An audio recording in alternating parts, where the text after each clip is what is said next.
what's the sentiment in the locker room? Recognizing that you had a tough challenge coming back from 3-0, but again, fighting. Just the character of this team, man. We could have easily rolled over. Everybody know that. But we fought, and I got a lot of respect for everyone in that locker room, from equipment managers to people that don't get a lot of credit, all the way down the line to the highest degree. So, I mean, it was a hell of a season, tough season, but I say we beat adversity a lot of the times.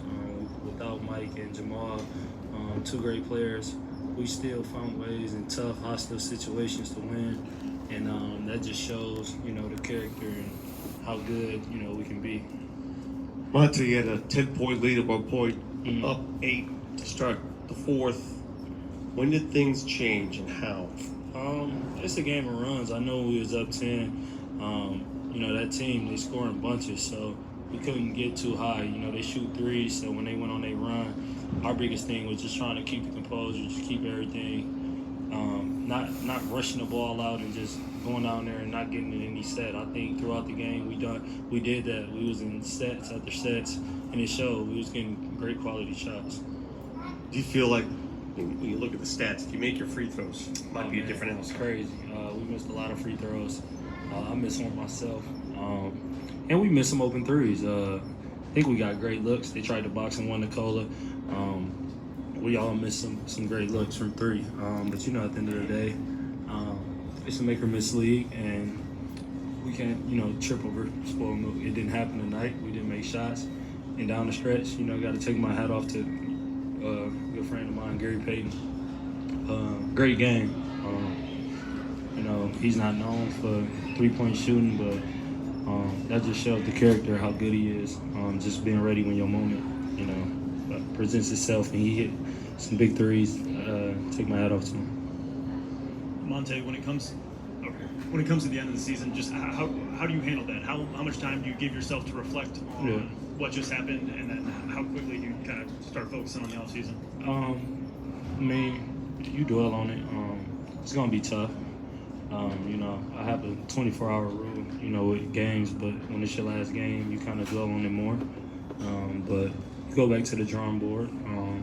I challenged myself. I had good career numbers this year, but I wasn't as efficient as I thought I could be. So I'm gonna work my tail off this summer and come back better and a lot better, and not trying to have this feeling again.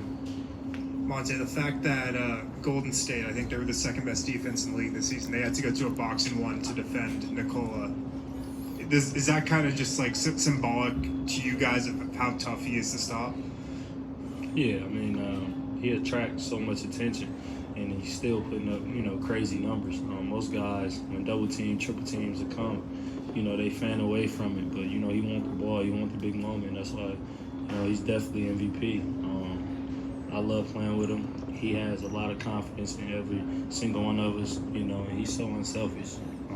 He'll tell you to come off and look to be aggressive and not always, give me the ball and things like that. That's not his character, and that's why you don't find a lot of genuine guys like that.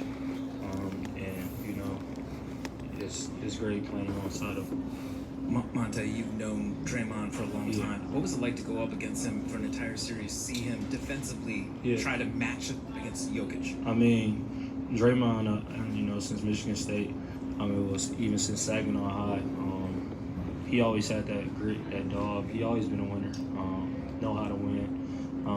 Not too flashy. He's not a guy who would go out there and get you 30 on a night, but, his goal is to bring the energy, stop guys, and make you think on offense. He'll rotate when it's not even his rotation. Stuff you can't even really scout. That just shows how high his basketball IQ is. But, it was a great series, man. Love that dude. And going forward, it definitely taught me something and gave me more experience. So you can never be mad about gaining experience. So going up against a great team like that and vets like that, afterwards they told me they got a lot of respect for me. Sky's the limit. And you guys have been playing shorthanded for so long now. Yeah. What's it going to be like when you have a healthy Jamal and healthy Michael Porter with this team? It should be fun. I think think a lot of people don't even know, how well they're looking, individually. But we all put them together. It's gonna be just like we never left. It was big time when we was doing it. Made some great 3-1 comebacks and some big wins. So I'm looking forward to it. Like Coach said, they're two great guys, but we can't take away with how Bones played, stepped up this year. With guys going out, that's a big role, as a rookie. And signing Boogie, man, Boogie, he cost himself a lot of money this year, but he loved him to death. Guy that we pick up late had 19 points, in the do or die elimination game. Just shows how much heart he has and how much love he has for the game. So I'm definitely proud of him. Monté, I was going to ask about Boogie. Yeah. From what he showed tonight, from how impactful he's been in the locker room, do you vouch for him? Do you want him to come back this next season? I mean, I vouch for everybody. My thing is, it's a brotherhood. It's bigger than basketball. He's a great guy. He has a great family, great kids, and amazing wife. I look at things bigger than just ball, and he's a guy that's been through a lot, on and off the court, and experience-wise, he can help, anybody. It's a lot that he's seen, so having that around, I think is big. So I vouch for the type of man someone is, off the court and also on the court, not so much to play. Yeah.